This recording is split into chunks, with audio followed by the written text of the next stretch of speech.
Hi, magandang araw po sa inyong lahat for our second reading of the day.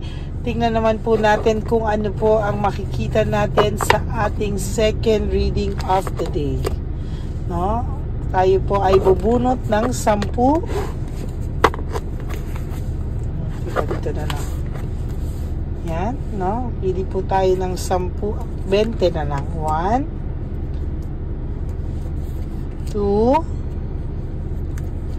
3, 4, 5, 6, 7, 8, 9, 10. One, 2, 3, 4, 5, 6, 7, 8, 9, and 10.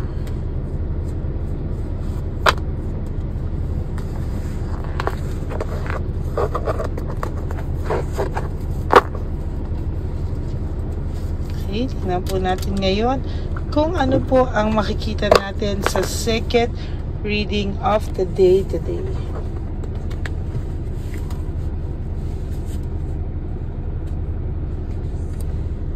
Breakthrough, clarity, sharp mind. Siya po ay nag-iisip ngayon kung ano daw po ang tumatakbo sa isipan mo, no? Maybe this person ay nagtataka nga po, no? Ano daw ang nangyari sa'yo? Bakit alam na alam mo raw ang mga moves mo? Bakit daw po nahihirapan siya? Hindi niya daw po alam kung ano po ang kanyang gagawin, ano?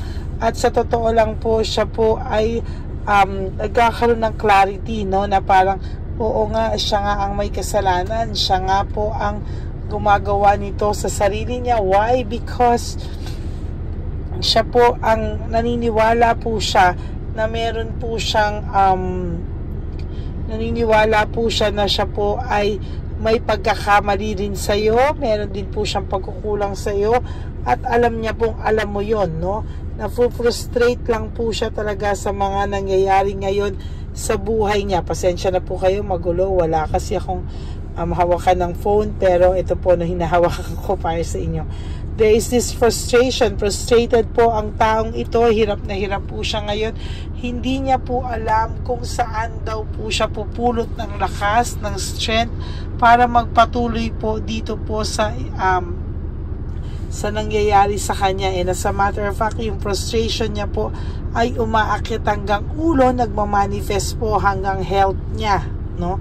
Siya po ay nakakaramdam ng matinding hatred o galit noon. Akala niya po galit siya sa iyo, hindi niya po alam na galit po siya sa sarili niya, at hindi niya po alam kung hanggang kailan po niya mararamdaman ito. May hatred po siya ang nararamdaman. Yan. Alam niya po na kaya mong alagaan ang buhay mo, ang sarili mo. Alam niya po na kaya mo pong alagaan lahat-lahat, no? Alam niya po na hindi mo po papabayaan ang sarili mo. Kaya somehow proud siya na alam niyang maayos ka pong mamumuhay, no? At kaya mo yung sarili mo. Kaya lang siya po ang hindi, no? Sa totoo lang, siya po ang nag-i-struggle ngayon financially, samantalang ikaw po ay okay na okay. Meron po siya mga gustong bagong pasukin, no, na business or pagkakakitaan, ngunit hindi niya po alam kung ano po ang kalalabasan pag trinay niya po ito, kung kakayanin niya daw po ba or hindi, no? So nakikita ko po ay matindi po ang pangangailangan nitong financial, no? Dissatisfied, lack of inner joy, no? May nakikita po ako dito na hindi po siya satisfied kung ano man po ang takbo ng buhay niya ngayon. Malungkot po ito at galit siya sa'yo. Sa'yo niya po sinisisi lahat, no? Parang ikaw pa po ang may kasalanan sa kanya, ikaw pa po ang sinisisi niya, pero sa totoo lang po, magulo po ang isip nito. Hindi po siya makapag-isip ng tama, and so far naguguluhan po siya.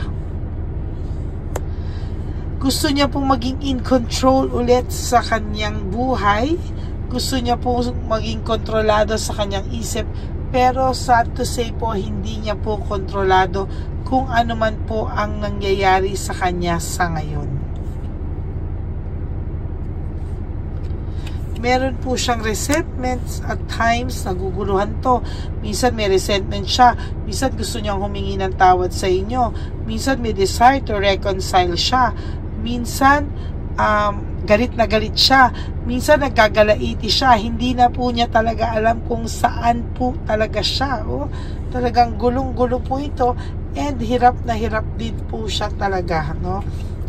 Lack of commitment, no? Medyo tinatamad po ito ngayon sa kahit po sino man ang karelasyon nito ngayon, sino man po ang ano niya, no,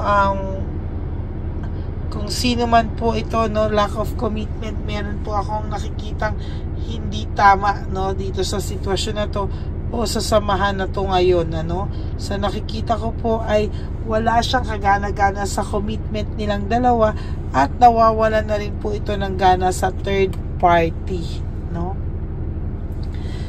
Lumalabas na po kasi yung weakness nito, no, nai-insecure na po ito, may weakness na po ito, at talagang sa nakikita ko po ay malabo po itong maging successful yung relasyong meron sila, no. Malayong malayo po, sa totoo lang po, no. Oh my God, pareho, weakness. Minamanipulate niya lang po ang mga tao sa paligid niya para pong maniwala na ikaw ang may kasalanan sa lahat. Okay, it takes two to tango, pero mas malala po ang kasalanan niya sa'yo, dahil kaya po kayo nagkakaganyan, nagkakalintik-lintik, because sa lahat po ng pains, na-push ka po niyang gawan ng ganyan, na-push po ikaw magalit, na-push ka po niyang maging matapang, no, and as a matter of fact, siya po ngayon ang nahihirapan at talagang naguguluhan sa mga pangyayari. There is fear of change, playing safe, no. Takot po ito, may fear of change po siya, playing safe lang po siya sa mga bagay-bagay, and somehow nahihirapan po siya. Hindi niya po alam kung papaano po ang gagawin niya sa mga susunod.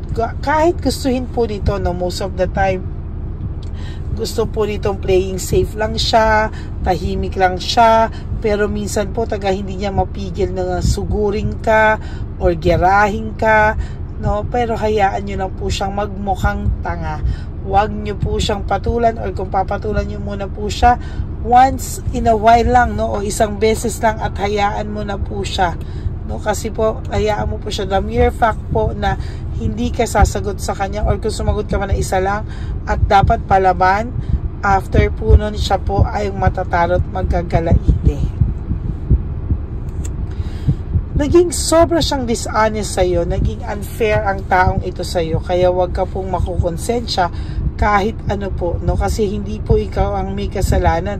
Ang ginagawa niya po sa'yo ay ikaw po yung pinapabiktima niya, nagpapabiktima po siya, at ikaw po ang pinapalabas niya na masama, no. So somehow magulong-magulo po ang buhay nito sa ngayon.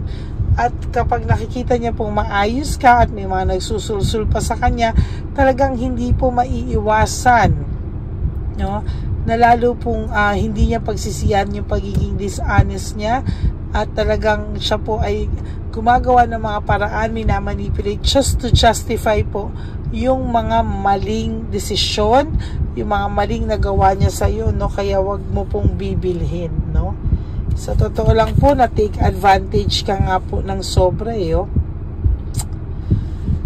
Ilang beses ka na pong sinaktan ito, ilang beses mo na rin po itong pinatawad, parang paulit-ulit na lang po, sinasaktan ka po ng sinasaktan ito, no.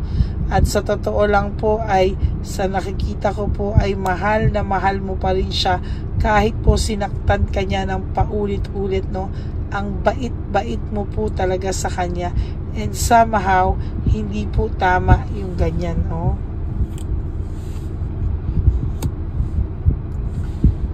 Gusto niya pong magkaroon ng bagong pakiramdam. Gusto niya pong makaramdam ng somehow ay mawala sa mga ganito ka-painful na sitwasyon, na bagay, no. Ayan po yung nakikita ko. So far, talagang hindi niya po alam kung ano po ang nagpapa-hold on sa kanya dito sa third party, na bakit sila pa din hanggang ngayon. Pero hindi niya na rin po alam kasi wala rin po siyang makitang magandang dahilan para sa kanya po na magstay sa relationship na to, no? Parang ang nakikita niya po, gulong-gulo rin naman po sila, and away dito, away doon. So ano raw po ang reason to stay, no? Kaya lang po ayaw niya rin po mag-isa, kasi po sa totoo lang, mag-isa na rin po siya sa buhay pag iniwanan po siya nitong third party. Hindi po kasi siya nag-isip. There's a quick decision, may panic slowdown dito. Sa nakikita ko po, hindi niya po pinag-isipan ng tama, no? There's a quick decision, biglaan lang po ang mga nangyari at pinandindigan na lang po niya yung mali. Ngayon po, hindi na po siya makagawa ng paraan para maitama ito, because mapapahiya po siya sa buong barangay, buong kamag-anakan, sa lahat-lahat po siya po ay mapapahiya. Leaving home, moving forward, kaya po nagkaganito lahat dahil iniwanan ka po nito ng babae ito, may third party ito, sinaktan ka nito. Ngayon ay nagmo-move forward siya, pero hindi po siya maka-move forward. As a matter of fact, hilong-hilo po ito kung ano talaga ang tatahaking ang direksyon, at hindi niya po talaga alam kung ano daw po ba ang gagawin niya. Meron po siyang doubts. Hay, napakarami niya pong doubts, napakadami niya pong self-awareness, no? Napakadami niya pong gustong mapatunayan sa sarili niya, napakadami niya pong duda sa lahat ng bagay. Isang mangyari, ikaw agad may kasalanan, ikaw agad ang pagbibintangan. Oh my God, ayan po ang nakikita ko. At pinapunish po ito sa ngayon, ano? Sobra po ang punishment dito, at sa totoo lang po, ayan po, oh, makikita niyo po yan, no? Kahit po pinapunish na siya ng tadhana, ay may extra pride pa rin po siya, or excess pride. Sobra pa din po ang pagmamalasakit nito sa pride at ego niya, no? Instead of fixing things, ay nako, nakafocus pa rin po siya sa kanyang pride, no? At yan po ay hindi pa magbabago sa mga susunod na araw. Kahit hirap na siya, taas-taas pa rin po ng pride niya. Ayan po ang second reading of the day nyo, and I hope na maraming naka-resonate sa inyo. And if you do, can you please give me a like and comment down below? Ayan. At comment down below, at sa tingin ko naman po, no, ay talagang nakarelate po most of you. Yan. So maraming salamat po sa inyo. And for those of you who would like to have a private reading with me, you can message me po at Ladyly Elena, that's Ladyly Elena. Nasa dulo po yan ng ating video. Diyan nyo lang po ako makokontakt. That's my only official and legit FB account. Ayan. And of course, sa lahat po na nag-greet na sa akin, no, para for tomorrow's tomorrow, my birthday po is tomorrow. Maraming salamat po. And for those of you na nagbibigay ng super thanks, 10, 20 pesos, nako, sobrang touch na touch po ako sa inyo. Maraming salamat po sa inyong lahat. Kahit 5 piso pa po yan, 10 pesos, 20 pesos, ay maraming salamat po sa inyong lahat. And may God bless you all. And also, marami po tayong matutulungan dyan na lolos and lolas sa mga kalye sa ating One Love a Day Christmas Edition. Lahat po yan ay iniipon natin para po sa ating One Love a Day Christmas Edition. Maraming salamat po sa inyong lahat. And thank you so much to all of you. At sa hindi nyo po pag-i-skip, ay nagpapasalamat po ako, at talagang makakatulong po yan ng malaki sa ating channel. And bukas po birthday ko, I will try na mag-live, no, para naman kayo ay aking makausap. At maraming salamat po sa inyong lahat. And lahat po ng videos ay uulitin natin bukas. Lahat po ng mga pagpapaisip, pagkukonsensya, at lahat po ng pwede kong ulitin na parang magagamit yung tools, no, sa pagpapaisip sa inyo ng inyong mga persons, o pagpapaisip nyo sa inyong mga persons, ay i-upload po natin ulit yan. Okay? Maraming salamat po sa inyong lahat, and may God bless you all. Ang lagi ko pong sinasabi sa aking mga ever loyal and solid Lady Elena friends, family and subscribers, I love you all from the bottom of my heart. Mahal na mahal ko po kayo, at lagi ko po sinasabi sa inyo na life is too short. Don't make it shorter by stressing yourself from all the pains and the heartaches na binigay sa inyo ng kahapon. Just surrender everything to the divine universe and just let go and let God write your life and love story. I will be back for another set of reading. Bukas po yan, ano, sa ating birthdays reading bukas po, no. Maraming salamat po sa inyong lahat, and I told you po paulit-ulit na just live for today. You do 3 things that will make you happy for today. And ayan, no, mahal na mahal ko po kayong lahat. Sana po ay pasiyahin at piliin nyo naman po ang inyong mga sarili, at wala pong kakampi sa inyo kung hindi ang sarili nyo. You have to protect your turf. You have to protect your peace of mind. You have to protect yourself, your heart, sa lahat po ng mananakit nito. Okay, maraming salamat po. Just live for today. Do 3 things that will make you happy for today, and sleep for tonight, and tomorrow is another day. Yan, no? And laban lang po, and one day you will realize nakasurvive na pala ako. Huwag nyo po kasing i-focus yung oras nyo sa kanya lang, no, na kung ano ginagawa niya, nasan sila, mag-i-stock ka dito, mag-i-stock ka doon, kawawa ka po, no. Pinapahirapan mo po yung sarili mo. Okay, so yan lang po. May God bless you all, and again, I will celebrate my birthday with you tomorrow po, no. I love you all, and God bless you. Bye!